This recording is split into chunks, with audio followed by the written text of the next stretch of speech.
नमस्कार Gayatri kitchen zone के स्वागत। आज मुझे गोटे पानी कखारू आंबिल कर देखामी देखूँ आउ करूँ।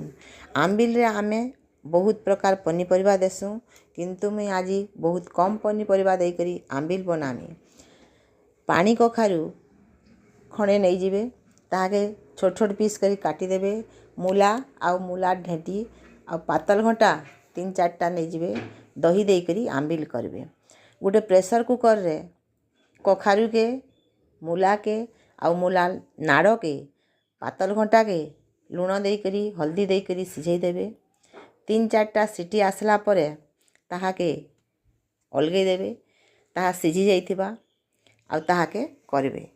प्रेशर कुकर रे जदि सीटी दे देबा सबू जल्दी हो जाएसी। देखुन मुई ताहाके दही दे देमी। दही रे जेन पातल घंटा सिझाई करी रखीदेमा से पातल घंटा के दे देमा। पातल घंटा जो जल्दी बिली जाएसी से बेसन टिके हो किंबा चाउल पिठौ टिके हो ताहाके गुली कर दे देमा। ई पिठौ दे देले आंबिलटा छेड़छेड़िया नहीं हुए। से लगी आमे बेसन रे दही पकामा आउ करमा। आंबुल खंडे भी दे देमा। जे जेनता बेसी खटा खाऊले 2 खंड देबे आउ कम खटा खाऊले खंडे देबे। कड्डी दे देबे खटा लगवा बोली करी आउ ताहाके करमा। ई कखारू आंबिलटा बहुत भल लागसी। प्राय अधिकांश लोग कखारू आंबिल करसन। आमे कखारू के राई भी करसुँ, कखारू के भजा भी करसुँ आउ आंबिल करी आज खाऊन। आउ मोर चैनल के सब्सक्राइब करूँ। भल लागले लाइक करूँ। फेसबुक रे देखुतिले फॉलो करूँ। जेन माने आंबिल भल पाएसन से माने ई कखारू आंबिल करूँ खाऊँ। परिवार लोकन को खाइबा के दऊँ आउ केंता लागला जे मते जणाबे। कखारू आंबिलटा बहुत भल लागसी। आउ इटा के दही टिके दे दे वाला आहुरी टेस्ट बढ़ासी।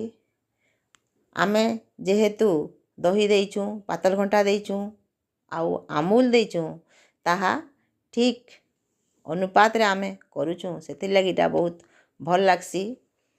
देखुन आउ करूँ। प्रेशर कुकर रे बहुत जल्दी हो जाएसी। बहलिया हेबा बोली करी आमे बेसन गुली करी देसुँ आउ ताहाके फुटई देबे भल करी घाटू थिबे ना हेले बेसन की पिठौ टिके मुड़ा मुड़ा हो जाएसी।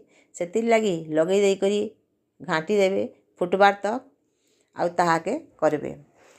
आउ लास्ट रे फुटी गला परे बंद कर देबे। आउ आमे भल करी फुटण टिके देमा। सेथरे गुटे कढ़ई रे 5 फुटण फुटई देमा आउ मिर्चा दे देमा मृसिंगा पत्र दे देमा आउ ताहाके भल करी परझी देमा। परझी देला परे सांगे सांग ढांकी देबे नहेले बास्नाटा उड़ी जाएसी। आउ ई फुटण देले बहुत भल लागसी। 5 फुटण देई करी करूँ।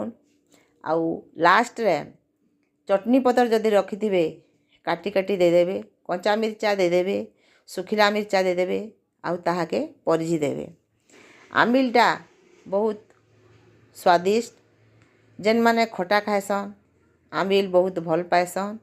आमे विभिन्न प्रकार पनीपरिया देई करसुँ। आज कखारू आंबिल करूँ आउ मतामत रे जणाउन केंता लागला जे।